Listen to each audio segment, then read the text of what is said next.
ইন্নাল্লাহা গফুরুর রহিম, আমি আল্লাহ সব থেকে বড় গফুর, গফফার, রহমান, রহিম।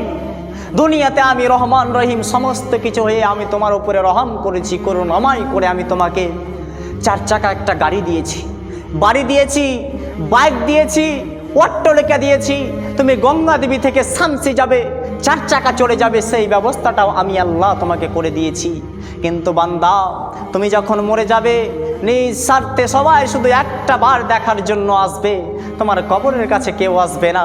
তুমি আজকে মুয়াজ্জিন বলছে হাইয়া আলাস সালাহ, তোমরা নামাজের দিকে আসো, নামাজের দিকে আসো। তুমি আসতে পারো না রে বান্দা, তুমি 4 চাকা নিয়ে সেই সময় গঙ্গা দেবী থেকে শামসি যাচ্ছ, তুমি আল্লাহকে সময় দিচ্ছ না। ঠিক একদিন এমন সময় আসবে, কুল্লু নাফসিন যায়িকাতুল মউত, যখন তোমাকে মৃত্যুর স্বাদ গ্রহণ করাবে, তোমার মৃত্যুর সময় চলে আসবে। আজরাইলকে আল্লাহ বলবে, আজরাইল যাও উমুক নামের ব্যক্তিটার জানটাকে তুমি কবজ করে নিয়ে চলে আসো।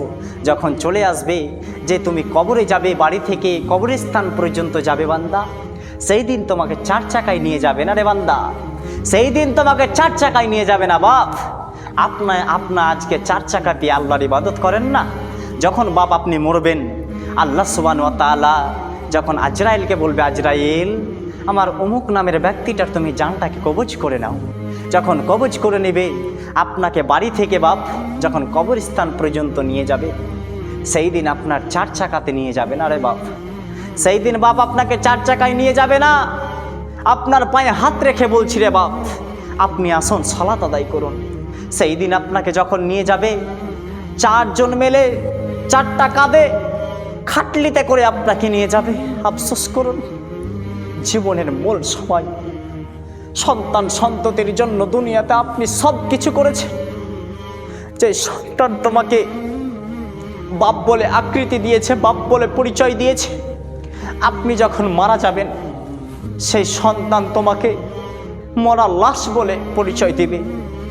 আজ যদি আপনার নাম আব্দুল গফফার, আব্দুল সত্তার এই সব নাম হয়ে থাকে, তাহলে যখন আপনি মারা যাবেন, আপনার নামটা ওই আব্দুল গফফার থেকে নিয়ে, শামীম থেকে নিয়ে, আবুল আলা থেকে নিয়ে নাম কেটে যাওয়ার পরে লাশ বলে একটা তোমার আকৃতি হবে, লাশ বলে তুমি সবার কাছে পরিচিত হবে। সেই দিন 4 চাকার বাহাদুরি চলবে না বাপ। সেই দিন ওই খাটলিতে করে তোমাকে নিয়ে যাবে কবরস্থান পর্যন্ত। তাই টাকার অহংকার দেখায়েন না। দুনিয়াতে টাকা নিয়ে, বাড়ি গাড়ি নিয়ে, সন্তানকে ভালোবেসে আল্লাহর ইবাদতকে ছাড়িয়েন না। আল্লাহর ইবাদত এত বড় ইবাদত, আমি আপনাকে কি করে বুঝাই। আল্লাহর চাইতে দুনিয়াতে আর কেউ আপনার উপরে রহম করতে পারে না। আল্লাহ বলছেন ইন্নাল্লাহা গফুরুর রহিম, আমি বড়, সব থেকে বড়। ইন্নাল্লাহা আলা কুল্লি শাইইন কাদির, আমি সব থেকে বড়।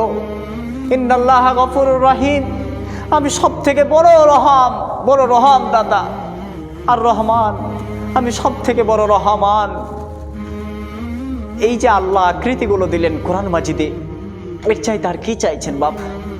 বাপ আপনাদের পায়ে হাত রেখে বলি, সেই দিন 4 চাকা আপনাকে নিয়ে যাবে না, খাটলি আপনাকে যাবে। তাই আপনি সন্তানের ভালোবাসায় পড়ে আল্লাহর ইবাদতকে ত্যাগ করিয়েন না।